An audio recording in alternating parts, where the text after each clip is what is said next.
echo of his call. ஆண்டவராகிய இயேசு கிறிஸ்து நாமத்தில் உங்களை அன்புடன் வாழ்த்துகிறேன். ప్రభువైన యేసుక్రీస్తు నామమునందున మిమ్మల్ని మీకు శుభములు. ஏசாயா 45 அதிகாரம் 2 வசனம் ఈ విధంగా சொல்கிறது. యెషయా గ్రంథం 45వ అధికారం 2వ వచనం ఇలా సెలవిస్తుంది. நான் உனக்கு முன்னே போய் கோணலானவைகளை செவ்வையாக்குவேன். నేను నీకు ముందుగా పోవచ్చు మెట్టగా నున్న స్థలములను సరళమును చేసెదను. இது ஆண்டவர் தாமே, தேவாதி தேவன் தாமே தம்முடைய ஜனங்களுக்கு சொல்லுகிற வாக்குறுதி.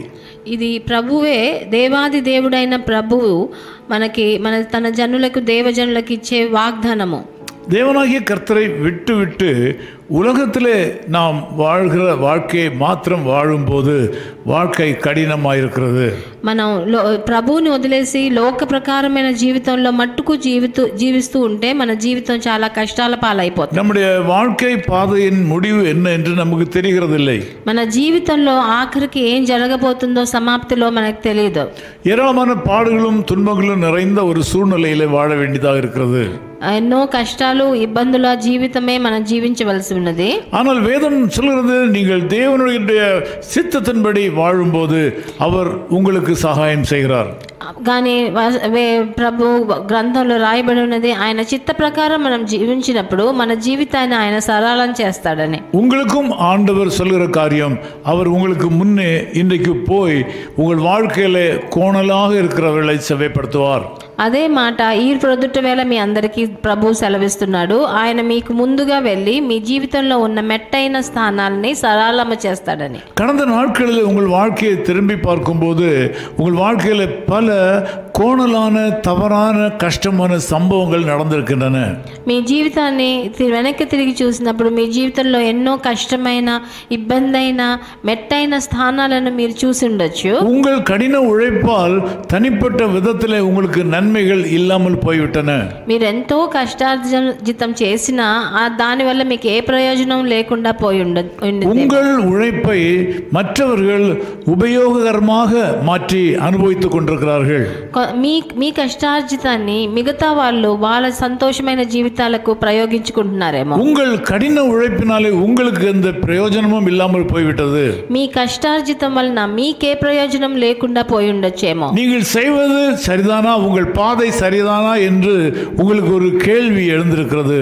మనం చేసేది సరేనా, మన జీవిత మార్గం సరియేనా అని మీ ఒక ప్రశ్న మీ జీవితంలో వచ్చి ఉండొచ్చు. இந்த காலவெளியிலே ஆண்டவர் உங்களை பார்க்கிறார்.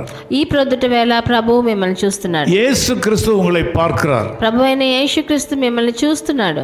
உங்களுக்கு பலன் தராத உங்கள் கடினமான பாதைகளை ஆண்டவர் செவ்வைப்படுத்தி அந்த கோணலானவைகளை சரிப்படுத்துவார்.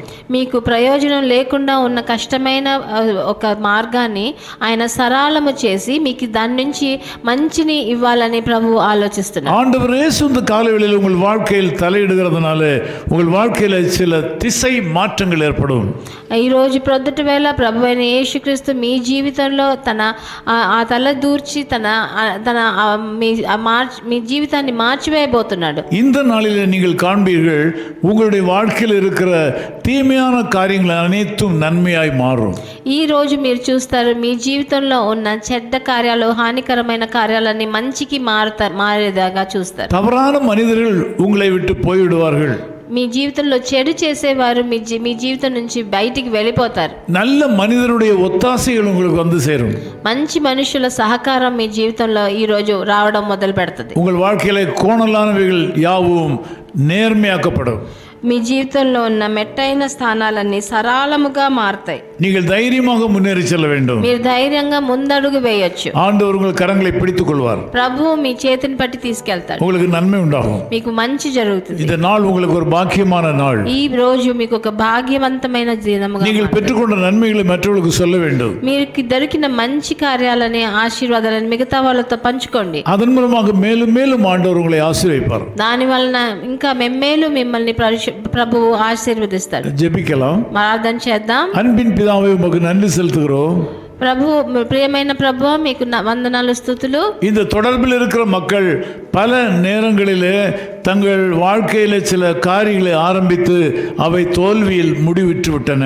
నాతో కలిసి ఏకీభవించే జనులు చాలా మంది ఏదో ఒక మంచి కార్యాన్ని ప్రారంభించారు కానీ దాన్ని ముగించలేకుండా పోయారు నాయన. இன்றைக்கு காலையில கூட சில காரியங்களை செய்ய வேண்டும் என்று யோசிக்கிறார்கள். ఈ ప్రొద్దుటి వేళ కూడా వాళ్ళు ఏదైనా ఒక కార్యం ప్రారంభిద్దామా అని ఆలోచిస్తున్నారు. என்ன ఆగుమో என்று కలంగి తవిక్கிறார்கள். కానీ దాని పరిస్థితి ఏమవుతుందో అని వాళ్ళ హృదయాల్లో దిగులుకు చెంది ఉన్నారు. இந்த காலை வேளையில இந்த மக்களை நீர் ஆசீர்வதிப்பீராக. ఈ ప్రొద్దుటి వేళ వాళ్ళని మీరు ఆశీర్వదించండి తండ్రి. நீர் கொடுத்த வாக்குறுதியின்படியாக మీరు ఇచ్చిన వాగ్దానాన్ని బట్టి இவர்களுக்கு முன்னே போய் கோணலானவைகளை செவ்வையாக்குவீராக. వాళ్ళ ముందు నడిచి మెట్టైన స్థలాలని మీరు సరళముగా మార్చండి నాయన. குடும்ப அங்கத்தினிடத்திலிருந்து வர வேண்டிய ஒத்தாசை அன்பு இவர்களுக்கு கிடைக்கும்படி ஜெபிக்கிறோம். వాళ్ళ కుటుంబ వాళ్ళ సభ్యుల దగ్గర నుంచి వాళ్ళకి రావాల్సిన సహకారం అన్నిటిని వాళ్ళకి చెందేలాగా చూడండి. இந்த காலை வேளையில இந்த மக்களுக்கு நன்மை உண்டாகட்டும் என்று ஜெபிக்கிறேன். ఈ ప్రొద్దుటి వేళ నన్ను చూసే వాళ్ళ ఒక్కొక్కరికి మంచి జరుగును గాక.